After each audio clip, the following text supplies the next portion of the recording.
Hi guys, let's talk about the triggering topic today. I have been thinking of it for a very long time because it touches me personally in numerous areas. Let's talk about being a mother.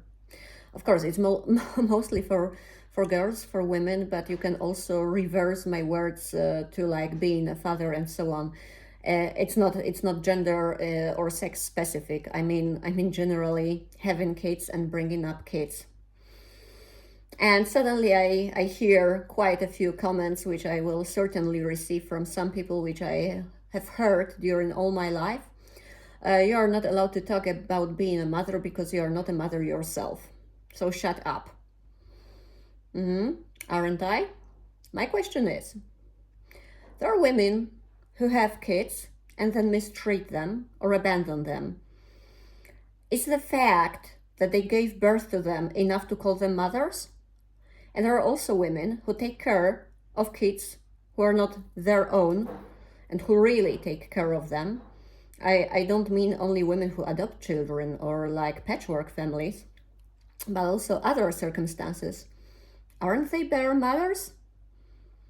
So trust me, I brought up so many kids whom I did not give birth, that's true, but I brought up so many kids that I feel I have all rights to talk about this topic. First of all, let's make a statement which to me has always been obvious, but for many people, no matter which countries, cultures, religions, and so on they come from, is very often not that obvious. Not every woman needs to be a mother. Not every woman is adjusted to be a mother. Not every woman feels the need to be a mother. And that's fine. Because, being a responsible mother, it's a tough thing. And we're gonna talk about it, I know, maybe today, maybe in another video, because, sorry, that will be triggering, but as long as you are not really prepared, really healed, really balanced, you really shouldn't be a mother. You really shouldn't have kids. But we'll talk about it later. So first of all, I remember when one of my friends, I don't remember if it was I have a friend and a colleague or former colleague. We used to work together, but we were also good friends. Joanna, and Joanna has kids, and she has a sister who lives in Portugal. So it's Agnieszka. My best greetings to Agnieszka, who doesn't have human kids. She has always had dogs and took care of her own dogs, took care of some temporary shelter dogs, and so on and so forth. And I think it was Joanna who just quoted Agnieszka, who said, "This world does not need only good mothers. What the world needs are good aunts." And many women are perfect aunts. So basically, what I have been doing all my life, I was a good aunt. And I love being an aunt. So let's go a little bit deeper, because I don't need any terms. I don't need any names. You can call me whatever you want. Like a mother, aunt, elder sister, and so on. The point is that I have always taken care of kids. Some of those kids were very young, some of them were teens, some of them were basically my students. So I do not have my biological kids, children, or at least not yet. Okay, I'm not that young any longer, but I'm also not very old. I just wanted to highlight. And due to the fact that I don't have my biological kids, many times I was told that I'm not a real woman, that I'm not a I don't even remember the exact words, but the meaning was that I'm not a real woman, that I'm not a complete woman. That's the point. And people who had kids, even though in my opinion most of them shouldn't have, They have always told me that one day I'm gonna regret it, that I am not complete, that my life sucks, and so on and so forth, and I should immediately have a child. Even though they all knew me very well, and they knew that my life situation did not allow me to have children because I didn't have an appropriate and responsible partner. Most of the time I was either in a toxic relationship, like at the time I think it was my ex-husband, or then my partner, or I was completely alone. So having a child in such circumstances is not responsible at all. Also, my job or career situation was not very stable, or it was stable, but my earnings were not impressive. So again, having a kid in such circumstances is not responsible. And there were also other things that I will mention in a moment why I decided not to have children. But yeah, I always heard that I'm not complete, and I heard the worst arguments that people use when they want to tell you that you should or must have children. In the region where I lived or actually in the country where I lived for most of my life, there is a very stupid saying that when you say that you don't have kids, people ask you, and who will give you a glass of water when you are old? So trust me, if the only reason why you have children is that they should give you a glass of water when you're old, so you have children only because you require them to take care of you, it's silly. It's silly, it's irresponsible. Children are not your possessions. Of course, it's nice if they can support you when they are adults and when you are old, but it's not a requirement, and you shouldn't expect it from anyone. Because, if it is like a transaction, family and children, it's not business. It's not business that you sell a product and you require the payment, therefore. So, I loved that argument. Or when you're older, you're gonna regret. Or when you're older, you're gonna change your mind. Everyone is allowed to change their mind, no matter what topic it is. But stop forcing people to live your life or your vision of life. From my friends from other countries, where there are some, let's say, more traditional structures, I heard you should have many kids so that they can finance your retirement and pay your bills when you're old and so on. So similar thing. Okay, I know this outdated way of thinking comes from older times. It used to be like that some years, hundreds of years or centuries ago. But fortunately, we live in a modern world, and we can function differently. But let's come back to the but. So there were a lot of mothers who had their kids, biological kids, and still did not take care enough of them. And there was this stupid Dottie who didn't want to have kids, who didn't have her own kids, and who took care of actually hundreds of them. As you know, I'm a teacher. Apart from the fact that I used to teach at university and in some private language schools for many years, I also had my own. I still have my own little company where I teach when I'm a private teacher. And I was lucky that I was always allowed to choose people I wanted to work with, because I also had some other jobs. And I could, earn my living. So usually, I also taught and teach adults, but there were some teenagers, not really kids, a few kids. It happened, but mostly teens and so on.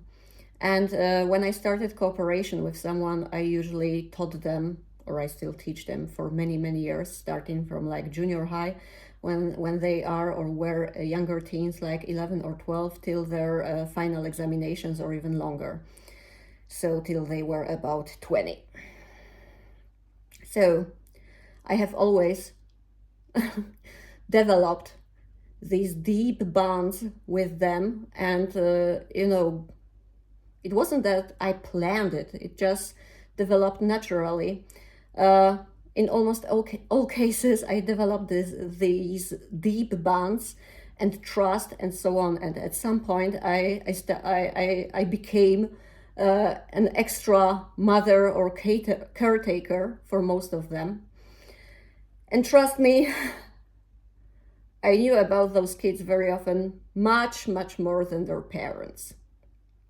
So I was always there when something was happening. I was there when, they fell in love for the first time. I was there when they started adult life in various ways and so on. And I was always there to listen to them.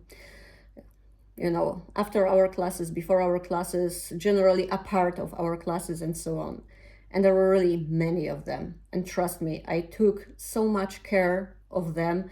Very often, I picked them up from some places because, I don't know, they went to a party or something like that. Or after my classes, they wanted to go shopping and I was also on my way. So I gave them a ride and so on. But the point is that I was always there to listen to and never to judge and to support them and so on and so forth. Therefore, even though some of them are already in their mid-20s or later, actually, we still keep in touch, and I get frequently invited now to some weddings. I get informed when they have jobs, when they have kids, and so on and so forth. And the same thing was with my students, with my university students. Okay, I can tell you this directly. I was an extremely strict teacher when it comes to my subjects. I always gave, 500% of myself, but I also required the same from my students, and it was tough. But at the same time, I was there for them as a person, and I also developed this kind of motherly bond with quite a few of them. So when I had my office hours, my office was always full. Of course, there were students who had to retake some tests, and they did, but very frequently they just came to me to talk. Sometimes they just needed some kind of, small talk. Sometimes they needed a piece of advice regarding their further education, career plans, Erasmus projects, or anything. But sometimes there were situations where somebody came just to cry in my office and tell me, for example, that their girlfriend broke up with them or something like that. As you can guess, my dean and my rector weren't probably most happy, or maybe not that high, but at least the director of my department was always like, why do you take care of them? They are only our students. Why do you behave like a mother? Because I treated them kind of like a mother, but not in this looking down on style, but just being there for them. And still, I still keep in touch with a lot of my former students, and they are now scattered all over the world. Some of them are in Poland, in Italy, in Germany, in China, and so on. And I get pictures from them, and they inform me when they get pregnant or where the kids are born. So I'm not going to mention too many names, but if Rosie's mother is watching me, then my warmest greetings, and once again, congratulations that Rose is now with us.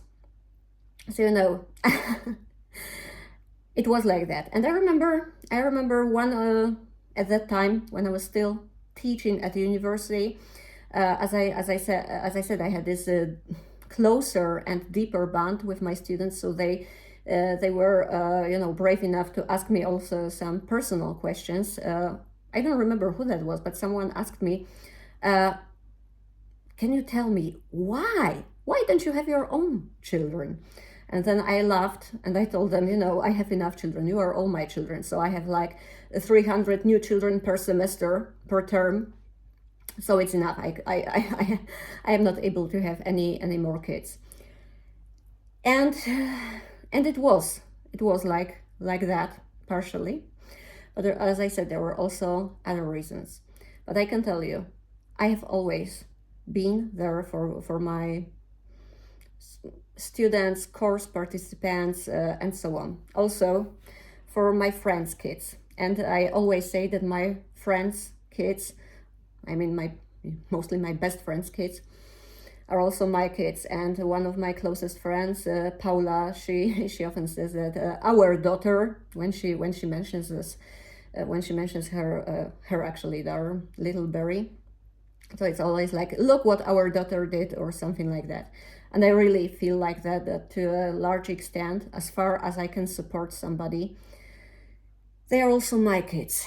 And yeah, I told you that I've had hundreds of situations where I knew better what was happening with some kids that I taught or used to teach, or who were actually my friends' children. And they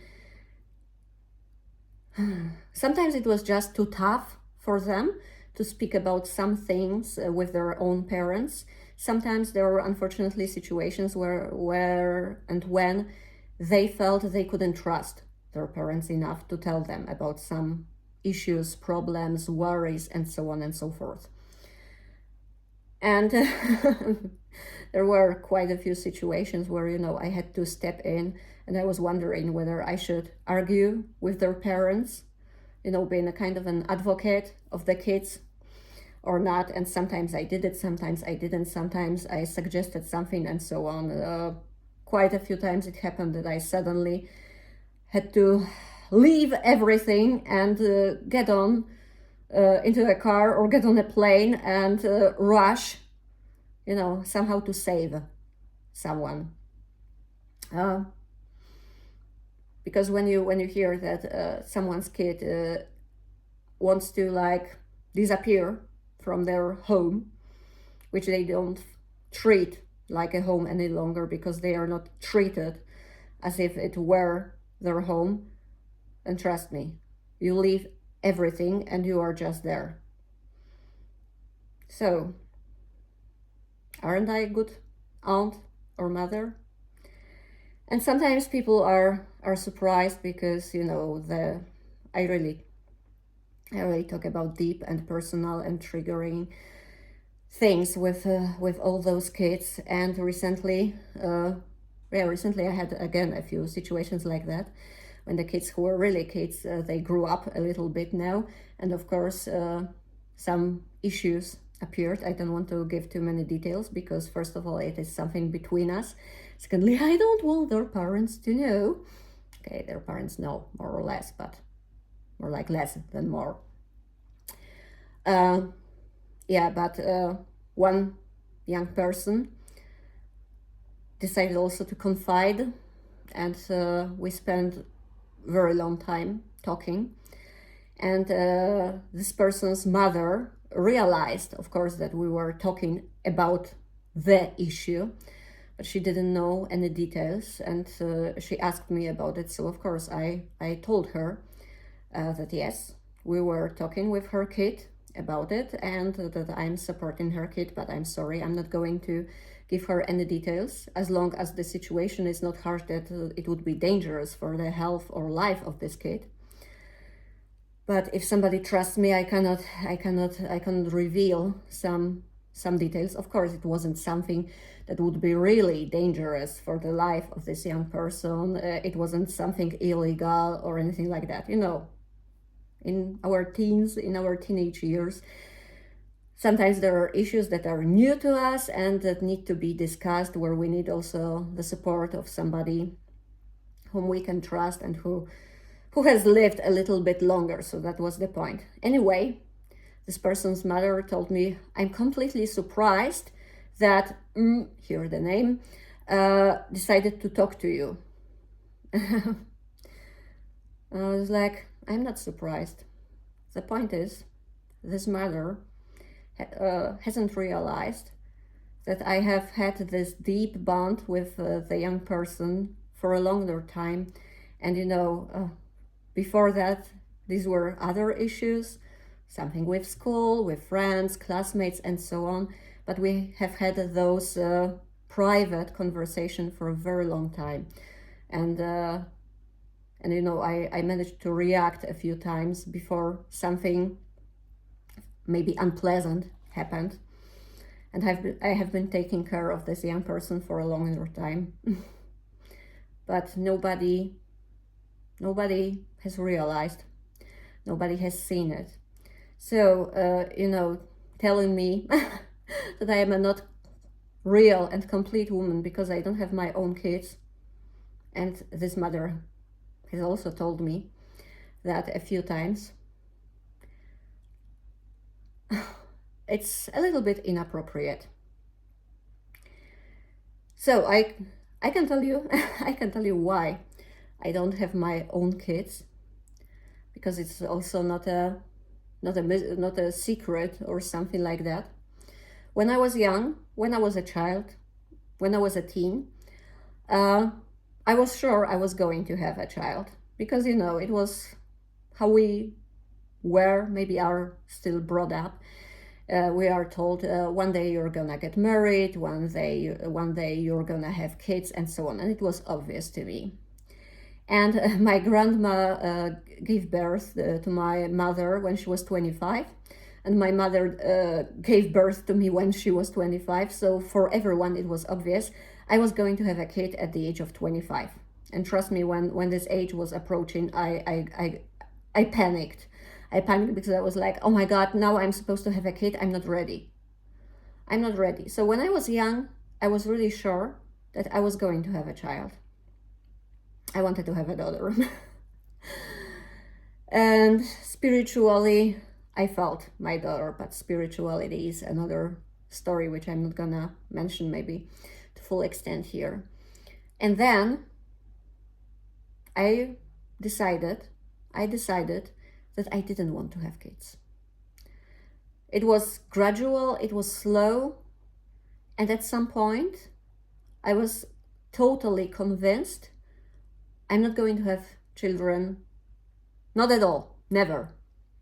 I don't want them.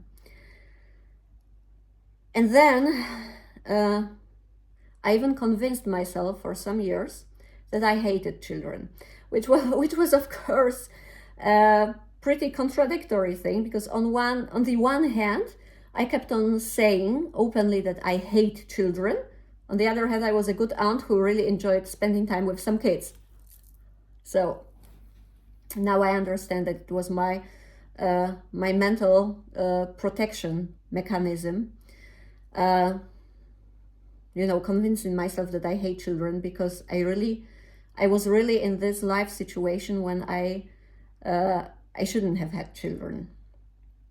And as I said, first of all, I didn't have an appropriate partner, and I'm terribly sorry. Of course, I feel for all single parents, all single moms and dads who have their kids and they struggle and they do everything and anything to provide those kids with the best lives possible.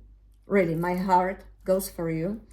But to tell you the truth, I'm really of the opinion that if it is possible, you should provide your kid with a full home. Due to various circumstances. First of all these mental issues. Two parents, mom and dad, or two moms or two dads, who love each other and who support each other and who make a complete family. It's very important for well-being and mental well-being of kids. You should also be able to provide them with role models.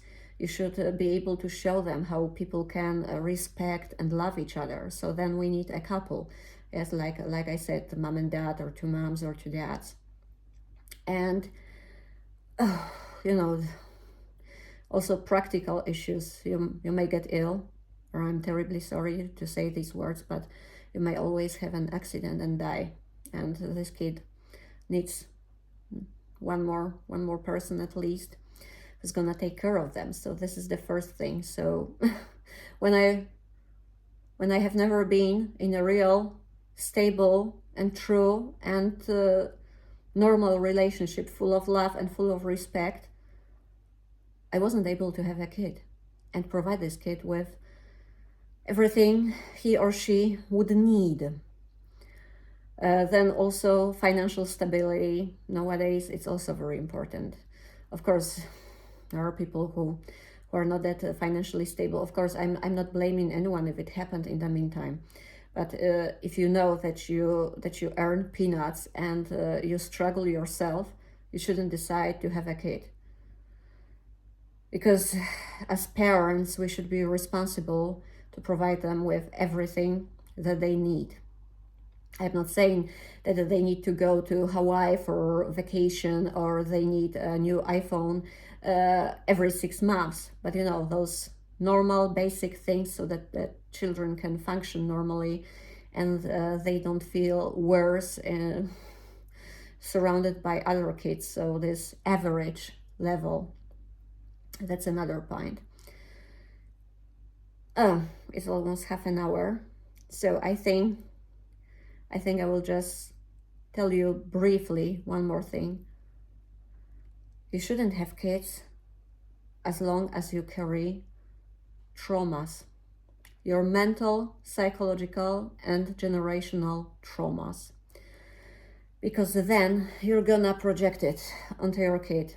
And people say, oh, but so many people have children and it's not that bad. Think of how many teens and adults need some kind of psychological help. How many people have their mental issues? How many people struggle? How many people need therapies, psychotherapists, psychologists, psychiatrists, counselors, and so on and so forth? Where do you think it comes from? To a large extent, unfortunately, most psychologists will tell you that actually, basically almost 100%, from our family, from our home, where the family was to a larger or smaller extent dysfunctional. Why was it dysfunctional? Because parents carried their own traumas and their own wounds and woundings, and they projected it onto the kids, or they taught their kids like that, or they mistreated their kids, not because they wanted to harm them, not because they wanted to hurt them, because it was because they didn't know how else they should talk, they should behave, and so on, because they were not healed, and most of them were not even aware of this fact, that they are not healed, that they are not ready. And this is what happened. And you know, there are a lot of memes and stories and reels and so on showing those patterns and the generational traumas, healing patterns regarding thereto, and so on and so forth, because usually people just repeat the patterns they learned from their parents. So if your parents were dysfunctional, they probably had learned it from their own parents, and so on, and generation after generation after generation, it was similar. As long as you are not ready and prepared and strong enough to break those patterns, I think you shouldn't have children. If you really love them and if you really want to provide them with the best possible. And even though as a young person, I think young adult, maybe teenager already, I was at that time I was not aware of what generational traumas and generational patterns were, but at some point, observing the story of my grandma, the story of my mother, they all were repeating the same patterns. Okay, I think I must have been an adult, because I don't know if it didn't happen when I was also getting divorced. My grandma got divorced, and she was all alone, or she has been, she's still alive, she has been all alone since then. My mother got divorced. My parents, got divorced when I was 5.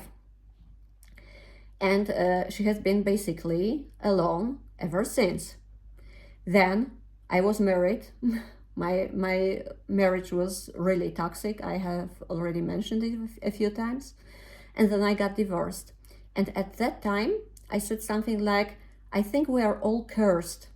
I think we are all cursed, and I'm not going to, forward this curse to my own child, because I think that we all will always have the same lives, and in order to break this curse, I'm not going to have children. This is what I said, and that was it.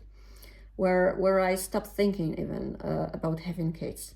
Now I am much more aware. I am awakened. I did a lot of inner work, energetic work, psychological work, mental work, healing work, and so on. So I know that it was this generational trauma. It was generational pattern. And I'm really grateful to the universe and to the younger me that even though I didn't understand what it was, I decided not to have a kid, because I was not able to be a stable, fully loving and good mother.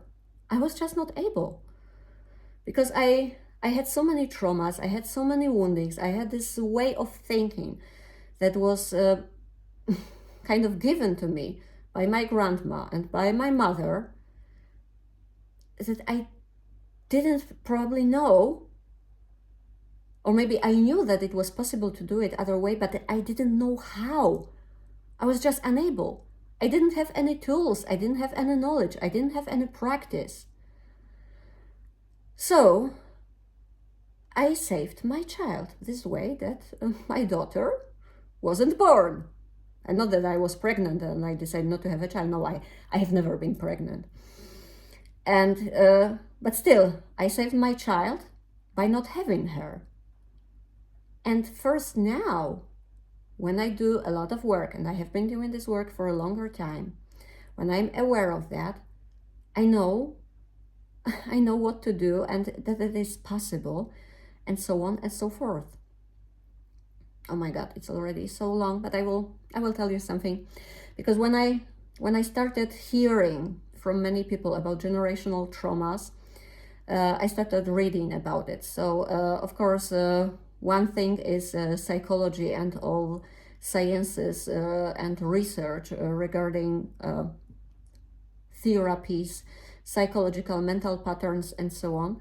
But there are also quite a few interesting pieces of research on generational trauma, unfortunately performed on animals, laboratory animals. I always feel a little bit uncomfortable, because on the one hand, such research is really crucial. On the other hand, I always feel sorry for those animals who suffer for us.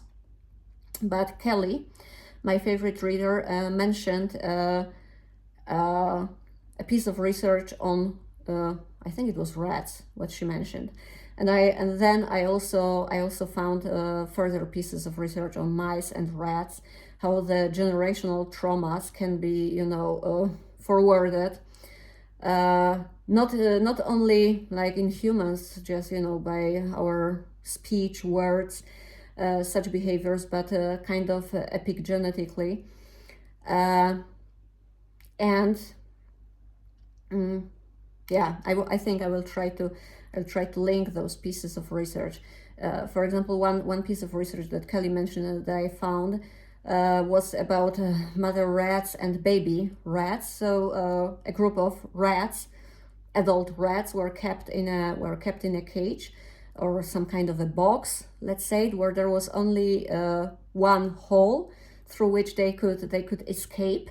But every time those rats approached that hole, they were like electrified. So there was some kind of a device, so that it was like an electric shock. And they were treated like that till they learned not to approach that hole and not to even try to escape. And they were pregnant. They were all pregnant rats, and then the baby rats were born. And when they were a little bit older, they were put to a similar box with one hole, like entrance, or something like that, where there was no device, nothing that could shock them, nothing that could harm them, but they were all programmed that way, that they were already scared to approach it, and even though it was possible to escape, they did not.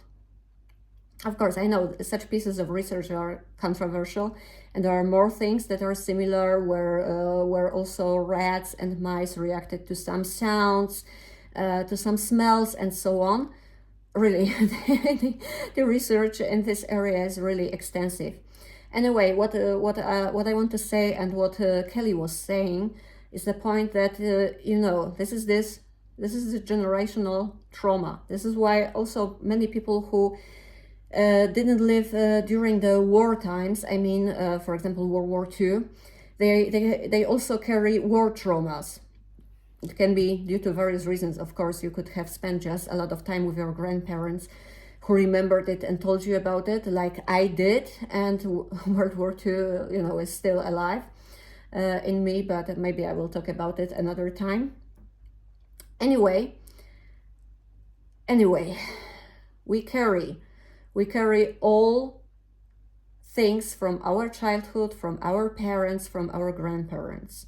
And of course, there are families that are pretty nice, where people were stable, where people were healed, where there was a lot of love and a lot of care, and you probably don't have much things to work over in your adult life. But most of us were kind of hurt or kind of harmed when we were kids, when we were teens. And as long as we don't work these things over, we really shouldn't have children. We really shouldn't have children, because we don't want to hurt them, we don't want to harm them, we don't want them to repeat the same patterns. Of course, I'm not saying that people shouldn't have kids at all. No, what I'm just suggesting is that when you are aware of the fact that something was wrong, or maybe when your behavior is kind of strange, people tell you that that's okay, something's wrong with you, you should think of it really to have some kind of a therapy, to have some kind of counseling, and so on and so forth, before you have your own kids, just for them, just to protect them, just to provide them with stable, beautiful, and happy childhood. So, with this loop at the end, this is what I wanted to tell you, that first of all, not everyone is obliged to have children. Not every mother who gave birth to kids is a real mother, and not every woman who hasn't had her biological kids cannot be also called a mother. And what is important is to prepare yourself to be a parent. So, have a nice day or night, all of you, and we're gonna see each other in another video. Bye.